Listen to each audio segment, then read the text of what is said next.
என்னோட perimenopause situation and any new symptoms இதை பற்றின அப்டேட் கொடுக்குறேன்னு சொல்லியிருந்தேன். அந்த அப்டேட் தான் இந்த வீடியோ.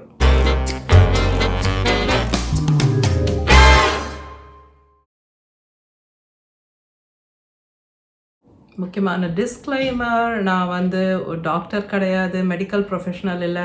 இந்த வீடியோவில் நான் சொல்கிற விஷயங்கள் நான் பர்சனலாக எக்ஸ்பீரியன்ஸ் பண்ணுறேன், கோ த்ரூ பண்ணுற என்னோட perimenopause journey and symptoms. Okay, for those who are new, நீங்கள் இப்போ தான் ஃபஸ்ட் டைம் என்னோட வீடியோ பார்க்குறீங்கன்னா இந்த video perimenopause update number 3. So இதுக்கு முன்னாடி நான் 3 வீடியோஸ் போஸ்ட் பண்ணியிருக்கேன். இது எல்லாமே பெரிமெனோபாஸ் அப்படின்ற பிளேலிஸ்ட்டில் என்னோட சேனலில் இருக்குது. நான் அந்த பிளேலிஸ்ட் டிஸ்கிரிப்ஷன் பாக்ஸில் கொடுக்குறேன் அண்ட் மேலேயும் லிங்க் பண்ணுறேன், நீங்கள் செக் அவுட் பண்ணுங்கள். போன வீடியோவில் 2 விஷயத்தோட அப்டேட் நான் கொடுக்குறேன் அப்படின்னு உங்களுக்கு சொல்லியிருந்தேன். அந்த அப்டேட் நம்பர் 2 வீடியோ போடும்போது நான் சொல்லியிருந்தேன், நான் ஃபஸ்ட் டே ஆஃப் பீரியடில் இருக்கேன் அண்ட் ஸோ ஃபார் இன்ட்ரெஸ்டிங்லி ரொம்ப ஃப்ளோ லைட்டாக இருக்குது. அதுவும் 3 வாரம் கழித்து for the first time 3 weeks தாண்டி வந்திருக்கு பீரியட். அண்ட் அந்த சுச்சுவேஷன்லையும் பீரியடோட ஃப்ளோ லைட்டாக இருக்குது, விச் இஸ் வெரி இன்ட்ரெஸ்டிங். நான் இது வரைக்கும் யூஸ்வலாக எடுக்கிற அந்த ட்ரானெக்ஸாமிக் ஆசிட் டேப்லெட்ஸ் கூட இன்னும் எடுக்க ஆரம்பிக்கலை அப்படின்னு நான் சொல்லியிருந்தேன், ரைட்? அண்ட் நான் அந்த வீடியோவில் ஆல்சோ சொல்லியிருப்பேன், இந்த மாதிரி ரெகுலர் பீரியட்ஸ் இருக்கும்போதே என்னோட ஃப்ளோ எவ்வளோ ஹெவியாக இருக்கும், அதுக்கப்புறம் என்னோட லோ ஹீமோக்ளோபின், அதனால் நான் அயன் பில்ஸ் சாப்பிட்டுட்டு இருக்குது அண்ட் ப்ளீடிங்கோட லெவலை கண்ட்ரோல் பண்ணுறதுக்கு ட்ரானெக்ஸாமிக் ஆசிட் டேப்லெட் சாப்பிட்றது, இந்த கதையெல்லாம் அந்த அப்டேட் 2 வீடியோவில் ஆல்ரெடி இருக்குது. ஸோ நான் அதை ரிப்பீட் பண்ண போகிறதில்ல. ஸோ அந்த பீரியட் அதாவது இதுக்கு முன்னாடி இருக்கிற என்னோட பீரியட் எப்படி போச்சுன்னா, ரொம்பவே கம்மி ப்ளீடிங். ஓகே, என்னோட லைஃப் டைமில் நான் இந்த அளவுக்கு கம்மியான ஒரு ஃப்ளோ பீரியட் டைமில் எக்ஸ்பீரியன்ஸ் பண்ணதே கிடையாது. எப்படின்னா, நான் உங்ககிட்ட அந்த வீடியோவில் சொல்லியிருந்தேன், ஃபஸ்ட்டு டே ஆல்மோஸ்ட் முடிய போகுது இப்போ ஈவினிங், ஆனால் இது வரைக்கும் நான் மாத்திரையே எடுக்கலை அப்படின்னு சொல்லியிருந்தேன், ரைட்? அந்த டேப்லெட்ஸ் தேவைப்படும் போது எடுக்கிற டேப்லெட்ஸ் தான் அந்த ட்ரானெக்ஸாமிக் ஆசிட். ஸோ நான் பெட் டைமுக்கு முன்னாடி எடுத்துக்கலாம், ஃபுல் டே எடுக்கலை, ஓகே. அந்த மாதிரி சில சமயம் நடந்திருக்கு. 3 வீக்ஸ்க்கு ஒரு முறை பீரியட் வர்ற மாதிரி டைமில், சில சமயம் மத்தியானத்துக்கு மேலே ஈவினிங்க்கு மேலே பீரியட் ஆரம்பிக்கும் போது பெட் டைமில் நான் எடுக்காமல் போய் படுத்துட்டேன்னு வைங்களேன், என்ன ஆகும்னா மிட் நைட் இல்லை 3 மணி 4 மணின்னு ஏர்லி மார்னிங் இருக்குல்ல, அந்த டைமில் நான் எழுந்து வாஷ்ரூம் போகும்போது it will be a mess. Okay, ரொம்ப எக்ஸஸ் ப்ளீடிங் இருக்கும். அப்போ நான் ஃபீல் பண்ணுவேன், பேசாமல் அந்த டேப்லெட் போட்டுட்டு படுத்துருக்கலான்னு. ஆனால் அந்த டேப்லெட்லையே இருக்கிற இன்ஃபர்மேஷன் என்ன ஆர் இன்ஸ்ட்ரக்ஷன் என்னன்னு கேட்டிங்கன்னா, நீங்கள் ஃப்ளோ நல்லா ஆரம்பிச்சப்புறம் தான் இந்த மாத்திரை எடுக்கணும், அதுக்கு முன்னாடி எடுக்காதீங்க அப்படின்னு சொல்லுவாங்க. பட் இருந்தாலும் இந்த பாஸ்ட் இதுக்கு முன்னாடி எக்ஸ்பீரியன்ஸ் இப்படி இருக்கிறதால அந்த ஃபஸ்ட்டு டே முடிஞ்சு அந்த நைட்டுன்னு வரும்போது நான் மாத்திரை போட்டுட்டு படுத்துட்டா பெட்டர், அப்படி தான் எப்போவுமே இருந்திருக்கு. ஸோ அதே பழக்கத்துக்கு நான் என்ன பண்ணேன், நைட்டு தூங்குறதுக்கு முன்னாடி போட்டுடுவோம், எல்லாம் ஏர்லி மார்னிங் இல்லை மிட் நைட் ரொம்ப மோசமாயிடும் நிலமன்ட்டு 2 டேப்லெட்ஸ் போட்டுட்டு நான் போய் படுத்துட்டேன். ஆனால் மிட் நைட் எழுந்து வாஷ்ரூம் போகும்போது ஒரு 3 மணி 4 மணிக்கு சுத்தமாக ப்ளீடிங்கே இல்லை, லைக் ஆல்மோஸ்ட் ஸ்டாப் ஆகிடுச்சு. அண்ட் நான் நினச்சேன், ஓ இது என்னது இது, ஒன்றுமே இல்லையே அப்படின்ட்டு. ஸோ அந்த மருந்து ஒர்க் பண்ணுற அளவுக்கு அங்கே ப்ளீடிங் இல்லை இந்த ஃபஸ்ட் பிளேஸ். ஸோ அதனால it had already stopped. So அப்போ அந்த மாத்திரை 2 போட்டேன் பார்த்தீங்களா ஃபஸ்ட்டு, அதோட நிறுத்தினது தான். For the rest of the period நான் டேப்லெட்ஸே போடலை அண்ட் டேப்லெட்டும் போடாமல் ஒன்றும் போடாமல் ஃப்ளோ ரொம்ப லைட்டாக இருந்தது. அதாவது நான் பர்த் கண்ட்ரோல் பில்ஸில் இருக்கும்போது ஃப்ளோ அந்த வித்ட்ரால் ப்ளீடிங் கொஞ்சம் கம்மியாக இருந்தது, கொஞ்சம் மேனேஜபிளாக இருந்தது. அப்போ என்னோடய அயன் கூட ஓகேவாக இருந்தது அப்படின்லாம் போன வீடியோவில் சொல்லியிருந்தேன் இல்லையா. அந்த டைமில் அந்த பர்த் கண்ட்ரோல் பில்லில் இருக்கும்போது இருந்த ப்ளீடிங்கை விட இது கம்மியாக இருந்தது. அதுவும் மாத்திரை எடுக்காமல் மருந்து எடுக்காமல் it was so light. And எனக்கு ரொம்ப நிம்மதியாக இருந்தது. அப்பாடா, இப்படி இருந்தால் எவ்வளோ நல்லா இருந்திருக்கும் லைஃப் டைமில் அப்படின்ற மாதிரி. இந்த அளவுக்கு ஒரு லைட்டான பீரியட் நான் வாழ்க்கையில் எக்ஸ்பீரியன்ஸே பண்ணலை. Actually first time in my life நான் ஓ! இந்த பேட் வந்து மாத்தணும் இப்போ. பிகாஸ் இப்போ ஆல்மோஸ்ட் 8 ஹவர்ஸ் ஆக போகுது. இல்ல 6 ஹவர்ஸ் ஆயிடுச்சு. It's time to change the பேடுன்னு டைம் பார்த்து பேட் சேஞ்ச் பண்றது வந்து வாழ்க்கையில முதல் முறையா நான் அப்பதான் பண்ணேன். And it was such a relief. என்னால வந்து அதை எக்ஸ்பிளைன் பண்ண முடியாது. அவ்வளோ ரிலீஃபா இருந்தது. இந்த மாரி ஹெவினஸ் இல்லாம, லைஃப் ஆல்டர் பண்ணக்கூடியது மாரி இல்லாம, எனக்கு வந்து மத்த விமென்ன பார்க்கும்போது ஃப்ரெண்ட்ஸ், கசின்ஸ், ஃப்ரெண்ட்ஸோட டாட்டர்ஸ் இவங்கெல்லாம் வந்து பீரியட்னு சொல்லிட்டு அவங்க பாட்டில் அவங்களோட டேயை வந்து கேரி ஆன் பண்ணிட்டு போயிட்டு இருக்கும்போது எனக்கு பார்க்கும்போது தோணும், இவங்க பாட்டில் வந்து யூஷுவல் ஆக்டிவிட்டியில் இருக்காங்க, அதால அவங்க வந்து எஃபெக்டே ஆகுறது இல்லைன்ற மாதிரி இருக்கும். நம்ம வந்து இந்த மாதிரி இருக்கேன் நம்மளுக்கு அப்படின்னு சொல்லி நான் நிறையா முறை வந்து அவங்கள பார்த்து வந்து என்வி பண்ணியிருக்கேன் நான்.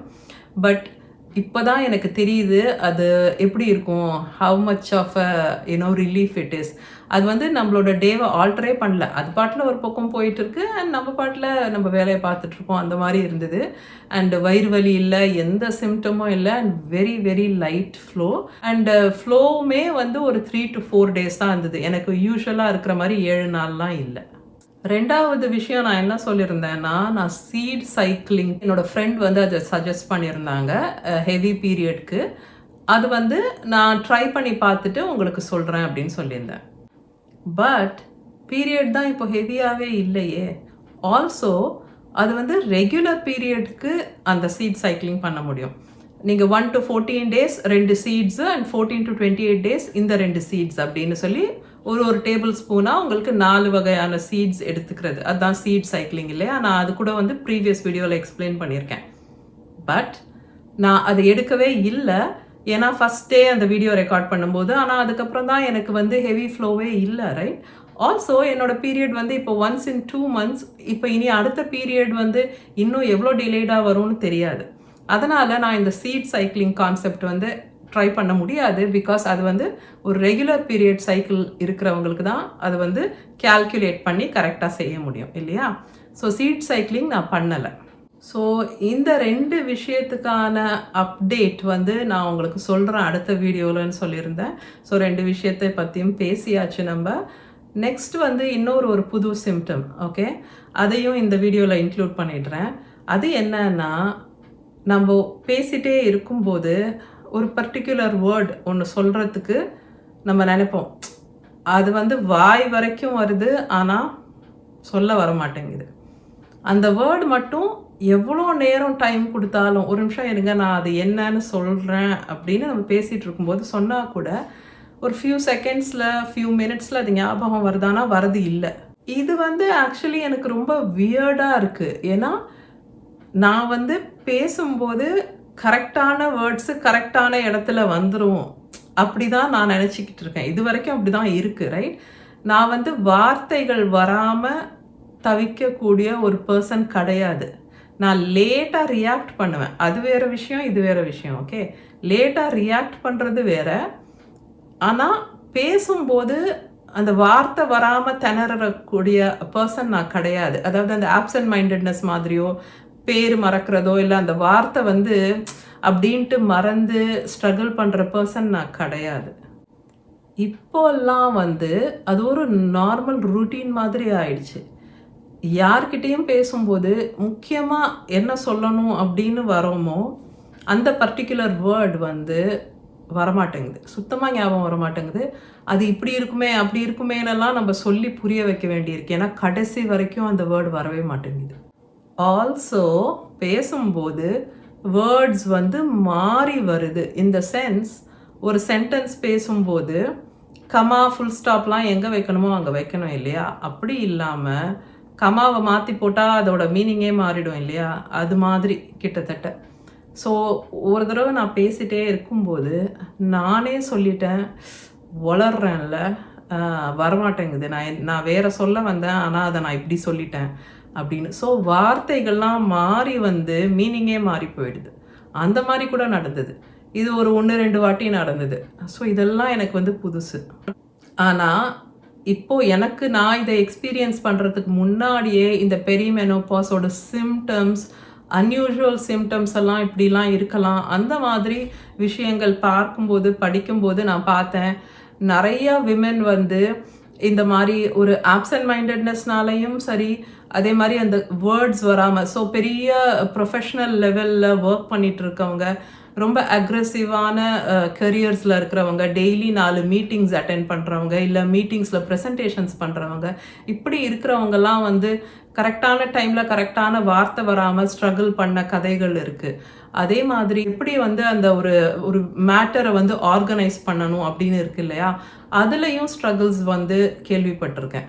சில ஹை பெர்ஃபார்மிங் விமன் வந்து டாக்டர்ஸ் கிட்ட போயிட்டு எனக்கு ஏதோ ப்ராப்ளம் இருக்குன்னு நினைக்கிறேன், என் பிரெயின் வந்து முன்ன மாதிரி ஃபங்க்ஷன் பண்ண மாட்டேங்குது, எனக்கு வந்து கரெக்டான வேர்ட்ஸ் வர மாட்டேங்குது, எனக்கு ஏதோ ப்ராப்ளம் வந்துடுச்சு, எதுக்கும் நம்ம ஒரு தடவை வந்து செக்கப் ஏதாவது பண்ணணும்னா பண்ணி பார்த்துக்கலாம் அப்படின்ற அளவுக்கு டாக்டர்ஸை போய் கன்சல்ட் பண்ணியிருக்காங்கன்னு சொல்கிறாங்க.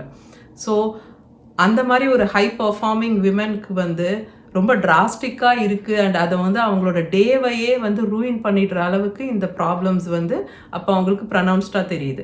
இப்போ என்னோட சுச்சுவேஷன் அப்படி கிடையாது. வீட்டில் பொதுவாக சாதாரணமாக பேசிகிட்டு இருக்கும்போது யார்கிட்டையும் ஃபோனில் பேசும்போது தான் நான் இந்த மாதிரி ஸ்ட்ரகிள்ஸ் கோ த்ரூ பண்ணுறேன்.